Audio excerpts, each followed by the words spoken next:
Welcome to Wildly Capable with Kate, a podcast made for those looking to unleash their wildest capabilities. I'm your host, Kate Durocher, a dating, relationship, and self-worth coach on a mission to help people build better relationships, starting with the one they have with themselves. In each episode, we'll dig deep, turn inwards, and embark on a transformative journey. Together, we'll break free from unhealthy patterns, rip through self-limiting beliefs, heal past wounds, and build unwavering self-worth, all to create healthier relationships as a result. Get ready to explore the wild, untapped potential within you. Are you ready to see just how wildly capable you are? Subscribe now and join us on this empowering adventure. Remember, your wildest capabilities await. Today, we're going to be talking about red flags in dating that you cannot ignore and why. Hi, everyone. I'm Kate, and this is Wildly Capable with Kate. Thank you so much for tuning in. I created this podcast to help you all find true, healthy, lasting love through inner healing. So I want you to build better relationships, but I want you to start first with the relationship that you have with yourself. And today, we're going to talk about red flags and why you may be overlooking them and why you may be attracting them and what you can do to become aware of them and not allow these sorts of behaviors in your next partner. To not even date people who have these sorts of behaviors. And I'm saying behavior because it's really important for you to understand that I'm not just talking about maybe one-off traits or blips in time that somebody portrays. I'm talking about behaviors, patterns, who somebody is at their core. That is the type of red flag that you need to be paying attention to. Not somebody just making a mistake or being imperfect, but an actual reoccurring behavior. Before I get into what the red flags are, I want to let you all know that I'm currently taking on new coaching clients. I work with people one-on-one with my full coaching program. I have 3 different programs on my website that you can choose from. And I also do breakthrough sessions. Breakthrough sessions are a 2-hour call where we dive deep into everything that you're struggling with and come up with a game plan to help you conquer them once the call is over. If you are repeating the same patterns, if you are attracting the same sorts of red flags, if you keep getting your heart broken, if you feel just discouraged and hopeless with love and dating and relationships, my coaching is for you. I created all of my programs. I became a coach out of my own life experience. And by that, I mean my own difficult dating experiences. I went through heartbreak after heartbreak, setback after setback, discouragement after discouragement. I had a really hard time in dating. But good news is that today I am engaged. So the lessons I learned along the way, the healing that I had to experience, the things that I shed and things that I stepped into, helped me get to the place where I wanted to go, which was to have a lasting, healthy partnership. And I want to help you do the exact same thing.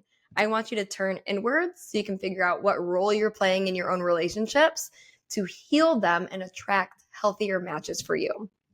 If you are interested in coaching, if this sounds like something that you need, if you're even listening to this podcast, and chances are it is something you need, then head to my website, coachkatedurocher.com, fill out my coaching application, and then I will reach out to you to set up a call if we're a fit. I'm here to guide you every step of the way, so I can't wait to meet you. Okay, first, let's talk about what the difference is between red flags and behaviors. What I want you to pay attention to is behaviors. And behaviors are a consistent action or pattern that somebody does over and over. It's a part of their character. It's a part of who they are at their core. It's something that they haven't become aware of or addressed, or they are not willing to hold themselves accountable for. It is something that is on repeat that can be very damaging to themselves and to you.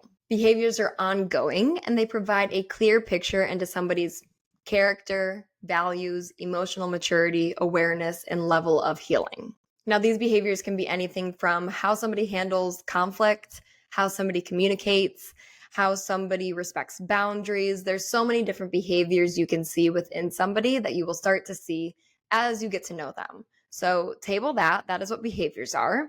What red flags are more so these inconsistent moments of weakness or falling short, that somebody may do when you get to know them or when you're dating them. And if you ask me, the term red flag is something that we throw around too easily, and it gives us an excuse to just go from relationship to relationship when things aren't perfect. But if you know me, you know that I talk a ton about how no relationship will ever be perfect.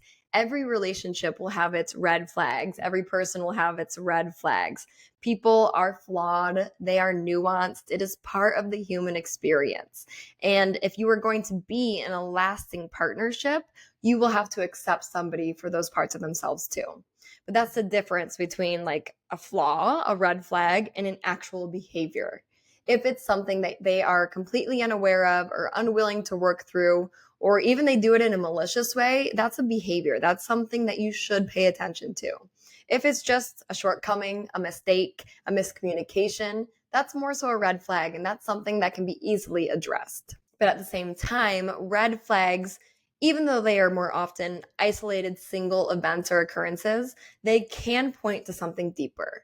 So I do want you to kind of like pay attention when you see a red flag, but I don't want every single red flag to be a deal breaker, because then you're never going to find anybody, because everybody is going to fall short. Everybody is going to have limitations and flaws that you're going to have to learn to work with. So that is the difference between red flags and behaviors. When I talk about red flags in this episode, I am talking more so about the deep-seated behaviors that somebody portrays that may most likely be unhealthy for you and that relationship. And that's something that you need to really evaluate, have hard conversations about, or avoid, get yourself out of that situation completely. So why am I emphasizing the difference between red flags and behaviors so much? Why should you pay more attention to behaviors over red flags? Well, on top of everything I just said, behaviors signal somebody's values. If somebody, for example, is very inconsistent with their communication, they text you on a Monday and you don't hear back from them until Thursday, or they're very short in the way that they talk, or they just are not very clear when they do communicate with you, that signals to you where that person's value lies when it comes to communication. It means that communication is not in their list of top 5 values or top 10 values, maybe even top 15. That's something that's pretty low on their totem pole and that they need to be working on, that they're either not aware of or not willing to improve, or they don't see the problem with it. But it points to their values. It points to what is important to them. And you have to be in a relationship with somebody who, at the bare minimum, understands and respects your values. Your values don't have to be 100% completely perfectly aligned. And in fact, I don't think oftentimes they are. But there needs to be a mutual respect and understanding and like holding space for each other's values. So if your values are completely mismatched, if communication is number 1 for you and communication is number 30 for him, chances are that's not going to work out. So behaviors can show you somebody's values without them even telling you what their values are. You can pay attention and see who somebody is just based on how they show up, on how they behave, on how they act. Behaviors show values. So that's another reason why you should be paying such close attention to these behaviors. Behaviors are also patterns that show how somebody regularly operates. Red flags can just be one-offs, or they can be blips, or they can be mishaps and mistakes, miscommunications.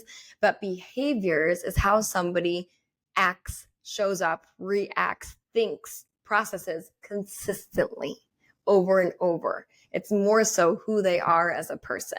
And if you see that somebody has that behavior, then you know that the red flag wasn't just a one-off incident. It is signaling something deeper and a broader issue.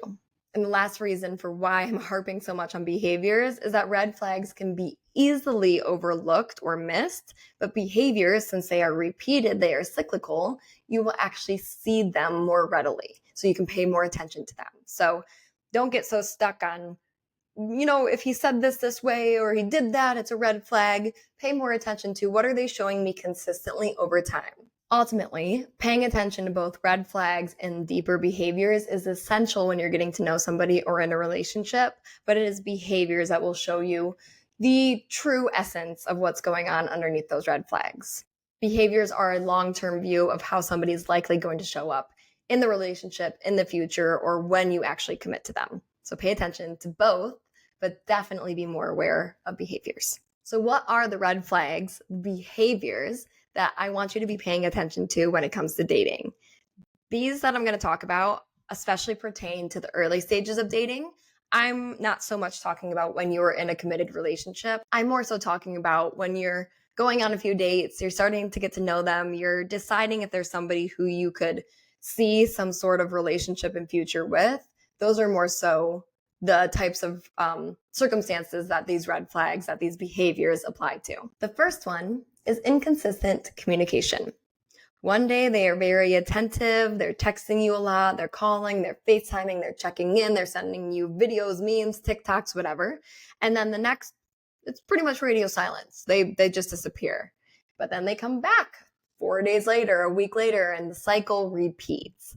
If somebody is doing this, it can signal a lot of deeper things. It can be the beginning of like love bombing and a trauma bond, where somebody's getting you hooked on the high of them being there, and then they take it away, so you crave it and then you want it again. So it creates like an actual addiction. That's something that you see in abusive relationships, in trauma bonds, in codependent relationships, unhealthy situations. But even if it's not something to that extreme, it's still not going to be healthy for you. Having consistency one day and then complete inconsistency or like radio silence the next day, it's going to leave you feeling confused and unsure of where things stand, or not knowing how that person feels about you.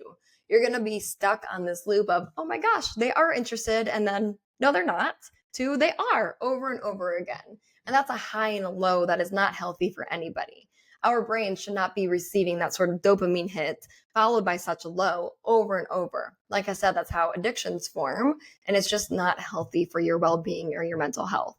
So inconsistent communication, pay attention, see if that is something that they do repeatedly. Number 2 is disrespecting boundaries. They push or break your boundaries early on.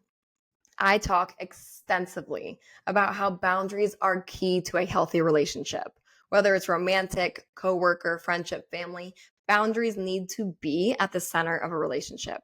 It teaches you how to properly care for somebody, how to treat them with respect, how to do what makes them feel safe, and vice versa.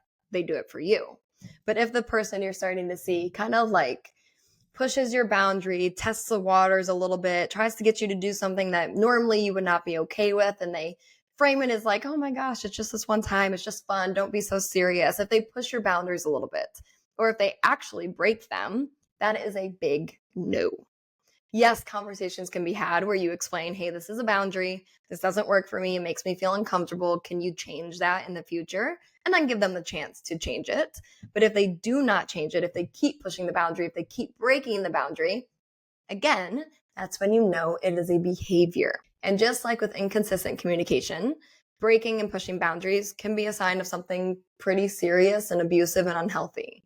But regardless of whether it is that serious or not, again, it is still something that you need to be aware of.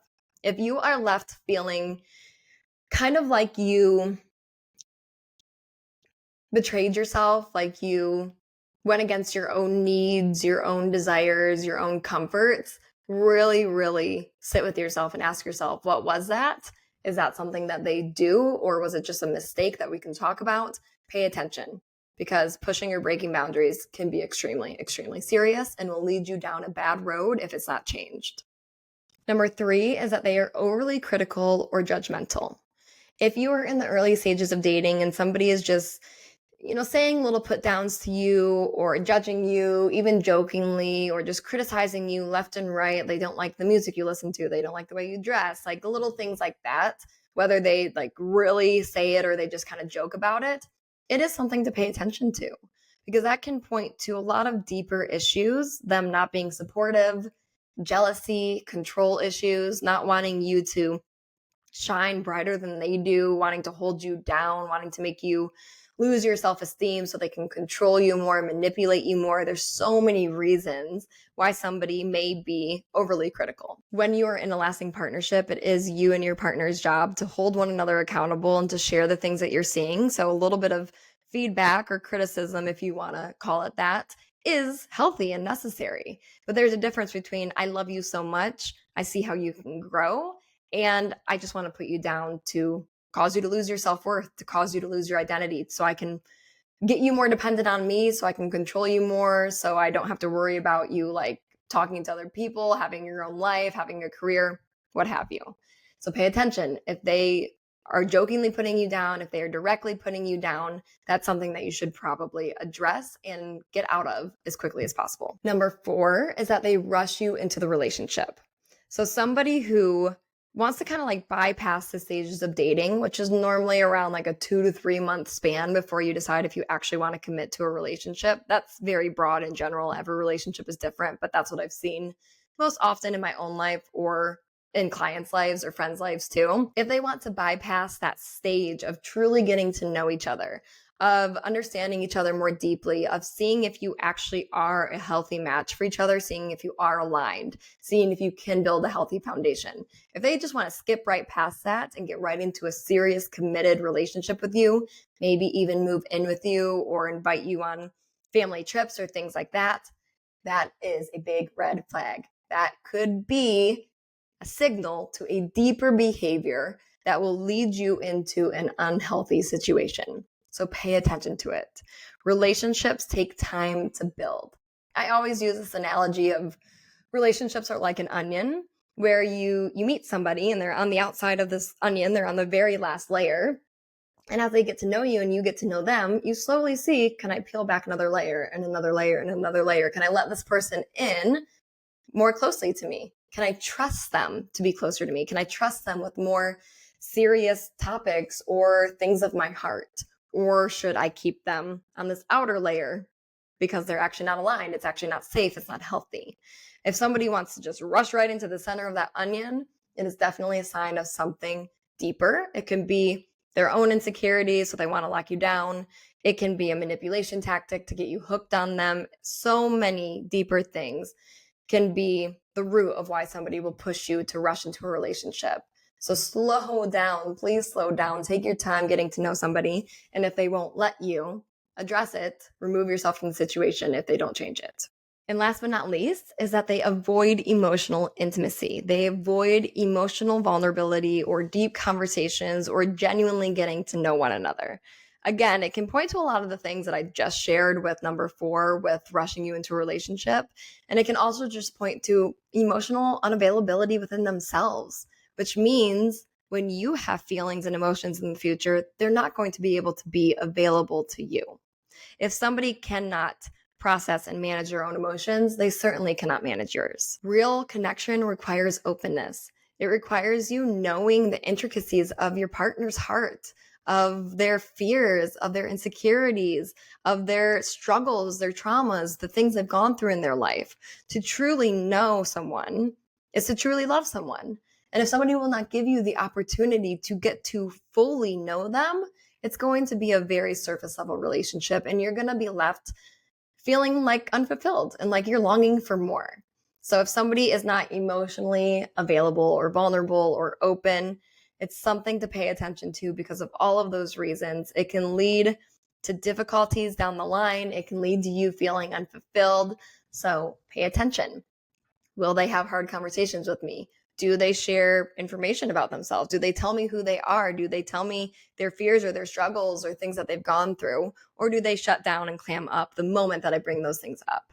Just pay attention, put a flag in it, have a conversation about it, ask them if you're making it up in your head or if this is something that they do, if it's something they're aware of. Can it change? And if it can't change, well, know that maybe that's not a person who is healthy and ready for a substantial, meaningful, deep relationship. Not yet, at least. There you have it, everyone. Those are 5 behaviors that I want you to pay attention to in the early stages of dating. I want you to be aware of them. I want you to be reflecting on them. I want you to be processing them, talking about them openly, and then deciding from there if this is a person that you should commit to or not, if this is a safe person who deserves your heart or not.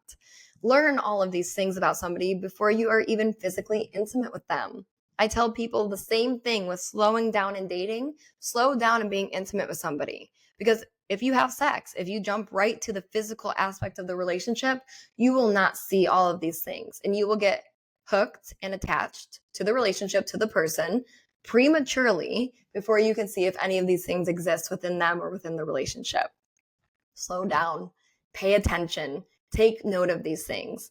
Do your best to determine if this is a red flag, it's a one-off instance, or if it is something deeper that needs to be addressed or I need to remove myself from. I hope these 5 behaviors are broken down really clearly for you guys. So as you are getting to know somebody, you can just kind of put a pin in each one if you see it so you can be aware of it. If you have questions, please reach out to me on Instagram or TikTok, preferably Instagram because it's so much easier to message there. But reach out to me. My handle is at Coach Kate Durocher. And again, if you want to tackle these things in your own life, if you want to learn how to date better, how to build better relationships, how to find lasting love through inner healing, then head to my website, CoachKateDurocher.com, fill out my coaching application, and we'll set up a call. I would love to come alongside you in this journey. I would love to help you spot these behaviors and red flags more easily so you can spare your own heart from more hurt. I went through that time and time again. I missed red flags. I justified red flags. I accepted and even attracted red flags. And each time I did, it left me feeling heartbroken and like a shell of myself. And I don't want to see that for you. So please fill out my coaching application, reach out to me online, and I would love to just teach you these things to help you continue to learn them so you can, like I said, date better and build lasting, healthy connections. Thank you all for tuning in. I had fun during this episode. It felt a little spicy, so it was really fun for me. There's a lot more red flags and behaviors that I could share, but those are kind of the 5 key ones to start with. And then you will see more and more with time from there too. So pay attention.